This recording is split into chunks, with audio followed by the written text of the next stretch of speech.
जय हिंद बच्चों। आज हम लोग लास्ट टॉपिक से आगे कंटिन्यू कर रहे हैं। लास्ट क्लास में हमने पढ़ा था what is continuity of a function at a point, when a function is said to be continuous, when a function is continuous in an interval. तो अब हम कुछ खास फंक्शनों के बारे में अभी देखेंगे। तो उनमें से एक है पॉलिनोमियल फंक्शन। पॉलिनोमियल फंक्शन जो है वो ऑलवेज कंटिन्यूअस फंक्शन कहा जाता है। ऑलवेज कंटिन्यूअस फंक्शन है कैसे, वो हम थोड़ा डिस्कस करते हैं।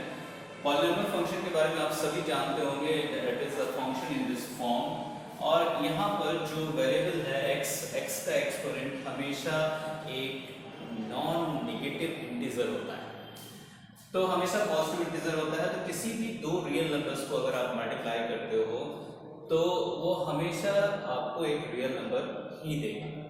तो एज अ रिजल्ट ये पॉलिनोमियल फंक्शन आपने लिया है, तो ये पॉलिनोमियल फंक्शन किसी भी ऑर्डर का हो, किसी भी डिग्री का हो, ये ऑलवेज डिफाइंड होगा। ऑलवेज डिफाइंड होगा, पहली बात ये है। दूसरी बात कि कोई भी एक रियल नंबर c अगर हम उसके इंटरवल में लेते हैं तो limit extends to c, fx will be always equals to fc. There is no difference in this. Therefore, we can conclude that the polynomial function is always continuous function. बच्चों, अब हम आगे बढ़ते हुए अलजेब्रा ऑफ कंटिन्यूअस फंक्शन के ऊपर focus करेंगे। हमने दो फंक्शंस कंसिडर किए, f एंड g, जो कि रियल फंक्शंस हैं एंड वो किसी एक पॉइंट c पे कंटिन्यूअस है। c जो उनके डोमेन में है उस पे वो कंटिन्यूअस है। तब हम लोग कंक्लूड कर सकते हैं कि f plus g is also continuous at x equals to c. The difference of the function f minus g is also continuous at x equals to c. The product of function is also continuous at x equals to c, and the quotient of the function, that is f by g, is also continuous at x equals to c, provided gc, that is denominator, should not be equals to 0. तो this is the algebra of function. ये हमें कई सारे questions को prove करने में मदद करेगा। Now let us come to the next thing. Algebra of function को आगे कंटिन्यू करते हुए हम लोग देखते हैं।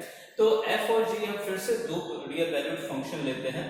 यहाँ पर हम बात करेंगे कंपोजिशन ऑफ फंक्शंस की। तो f एंड g दो रियल वैल्यूड फंक्शंस हैं सच दैट कि f और g जो है, that is composition of g and f is defined at x equals to c, and g is continuous at x equals to c, f is continuous at gc, then FOG, that is g composition f, is continuous at x equals to c. So ये हमारे पास एक बहुत ही vital properties हैं, ये algebra of continuous function and composition of continuous function. इनके basis पे हम लोग बहुत सारे आंसर्स प्रूव कर सकते हैं। अब बच्चों, आज मैं एक इम्पॉर्टेंट फंक्शन लेने जा रहा हूँ। एक इम्पॉर्टेंट फंक्शन हमने कल डिस्कस किया था, special function, that is modulus function. आज हम लोग ग्रेटेस्ट इंटीजर फंक्शन पे डिस्कस करेंगे। तो ग्रेटेस्ट इंटीजर फंक्शन पे डिस्कस करते हुए थोड़ा हम इसके डेफिनेशन से रूबरू हो लें। तो सबसे पहले तो हम इसके डोमेन और रेंज पे फोकस करेंगे। तो ग्रेटेस्ट इंटीजर फंक्शन का domain set of real numbers होता है and range set of integers होता है। एक बार रिकॉल कर लें set of what is greatest integer function.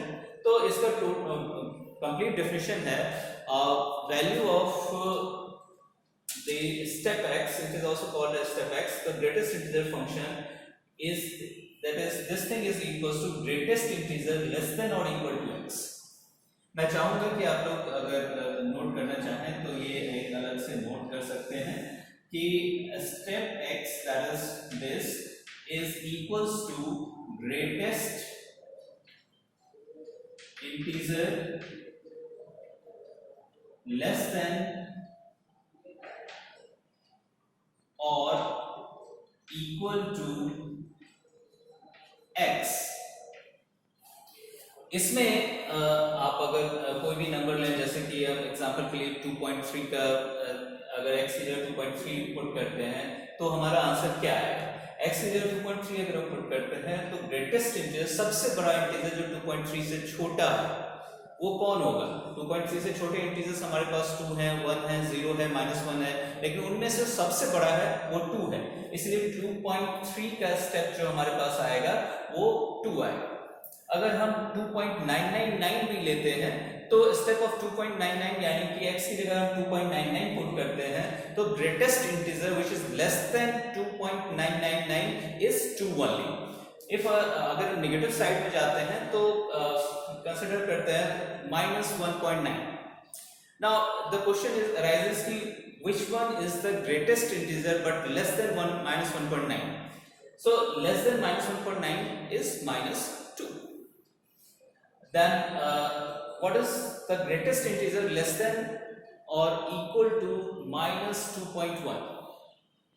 -2.1 negative side में जब हम जा रहे हैं तो -2.1 से छोटा होना चाहिए सबसे बड़ा इंटीजर। तो आपका आंसर क्या होगा आप सोचें और बताएं और फिर वेरीफाई करें पॉज करके। तो -2.1 अगर हम x की जगह पुट करते हैं तो आपका आंसर -3 आएगा। -3 is the greatest integer which is less than or equal to -2.1। तो चलिए इस डिस्कशन को थोड़ा और आगे बढ़ाते हैं। कुछ हम देखते हैं यहाँ पर कुछ पर्टिकुलर पॉइंट्स मैंने लिए हैं। मैंने एक नंबर 4 लिया है, 4 इज एन इंटीजर। 4 से एक स्मॉल क्वांटिटी सब्ट्रैक्ट किया है 4 - 0.1 तो हमें मिल रहा है 3.9। इसका स्टेप हम निकालना चाहते हैं greatest integer function of 3.9 that means an integer less than or equal to 3.9 so we conclude that it is 3। an integer less than or equal to 3.9 is 3 and 3 को आप 4 - 1 भी लिख सकते हैं। 4 - 0.1 का आपने स्टेप निकाला, 4 में से एक स्मॉल क्वांटिटी आपने सब्ट्रैक्ट की, उसका आपने स्टेप निकाला, आपका आंसर 4 - 1 आया। ये काम हम 5 - 0.01 पे करते हैं। 5 - 0.01 इज 4.99। सबसे बड़ा इंटीजर जो 4.99 से छोटा है वो आपका आंसर 4 आएगा। तो 4 को आप 5 - 1 लिख सकते हैं। उसी प्रकार से 6 - 0.001 हम अगर इवैल्यूएट करना चाहते हैं तो greatest integer which is less than equal to 5.999 निकालना पड़ेगा। इसका आंसर आप लोग, मैं चाहूंगा आप लोग बताएं वीडियो पॉज करके। सो आंसर इसका 5 होगा and that is equal to 6 - 1। तो 4 माइनस स्मॉल क्वांटिटी का आंसर 4 - 1 आया, 5 माइनस स्मॉल क्वांटिटी का आंसर 5 - 1 आया, 6 माइनस स्मॉल क्वांटिटी का आंसर 6 - 1 आया। तो आप देख सकते हैं किसी भी इंटीग्रल पॉइंट में से अगर आप स्मॉल क्वांटिटी सब्ट्रैक्ट करते हैं तो आपका आंसर उस इंटीजर से एक छोटा इंटीजर आता है। तो अब अगर हम पॉजिटिव साइड में जाएं, 4 में अगर कुछ प्लस करते हैं 0.1, 0.001 और 0.001 इन सब इंटीजर्स में ऐड कर रहे हैं तो आपको 4 ही मिलेगा। यहाँ पर 5 + 0.01 का स्टेप आपको 5 भी मिलेगा। Greatest integer function 6.001 is 6। In points को हमने डिस्कस इसीलिए किया है क्योंकि आप इन स्मॉल क्वांटिटीज को देख करके ये समझ पा रहे होंगे कि हम इन नंबर्स को LHS एंड RHS से नंबर लाइन पर अप्रोच कर रहे हैं। That means we are targeting left hand limit and right hand limit. आइए वापस आते हैं इस फंक्शन के ऊपर और इसका हम कंटिन्यूटी चेक करते हैं। तो सबसे पहले इसका डोमेन R है। अगर ये कंटिन्यूअस फंक्शन होगा तो अपने पूरे डोमेन में कंटिन्यूअस होगा। तो इसके डोमेन में हमारे पास दो तरह के पॉइंट्स होंगे। तो पहला हम केस ले रहे हैं C is in its domain such that C is not an integer। C अगर एक इंटीजर नहीं है तो उस केस में limit x tends to C fx will be equals to fx का डेफिनेशन यहाँ पे आ जाएगा step x and अगर आप लिमिट पुट करोगे तो it is going to give you step C that means square bracket में C आ जाएगा and that will be equals to fc। तो ये क्लियर है कि जब C एक इंटीजर नहीं है तो ये फंक्शन आपका कंटिन्यूअस फंक्शन। दूसरा केस अराइज करता है जब C एक इंटीजर है। When C is an integer then आप ये सारे इंटीग्रल पॉइंट्स को आप देख सकते हैं। 4 के पहले 4 - 1 है, 4 के बाद 4 है, डेफिनेशन चेंज हो रहा है। तो यहाँ पे आपको LHL एंड RHL इवैल्यूएट करना पड़ेगा। तो हम LHL इवैल्यूएट करते हैं। LHL left hand limit at C where C is an integral point is represented as limit x tends to C minus fx। C minus ये रिप्रेजेंट करता है कि x को आप from left hand side approach कर रहे हैं, मतलब स्मॉलर क्वांटिटी से अप्रोच कर रहे हैं, तो x की जगह हम c माइनस h सब्स्टिट्यूट कर देते हैं, तो हम इसे वापस लिख रहे हैं limit h tends to 0 c minus h। आप ये यहाँ एग्जाम्पल से रेफर कर सकते हैं, जब भी एक इंटीजर से एक स्मॉल क्वांटिटी सब्ट्रैक्ट की गई है, उसका जो स्टेप निकल करके आया है या डेफिनेशन अप्लाई करने पे आया है, वो उससे एक कम आया है, one less than that integer. So यहाँ पर भी c माइनस h का जो स्टेप अप्लाई करेंगे, we are getting c minus 1 and there is nothing here, h कहीं है नहीं, तो we can no need to put the limit, so your answer is c minus 1। अब हम RHL इवैल्यूएट करते हैं at x equals to c। RHL evaluate करते हैं, so representation is limit x tends to c plus fx। So fx यहाँ पर x c को approach कर रहा है from right hand side, that is from larger value, so x को हम रिप्लेस करते हैं c प्लस h से, so you are getting limit h tends to 0 square bracket में c प्लस h। आप यहाँ पर देख रहे हैं जब स्मॉल क्वांटिटी ऐड हो रहा है किसी भी इंटीजर में, वही इंटीजर आंसर आ रहा है, आपको 4 प्लस 0.1 का स्टेप 4 आ रहा है, 5 प्लस समथिंग का स्टेप 5 आ रहा है, 6 प्लस समथिंग का स्टेप 6 आ रहा है, तो यहाँ पर भी आपका जो स्टेप आएगा c प्लस h का वो c आएगा। So because c is an integer, so you are getting RHL as c।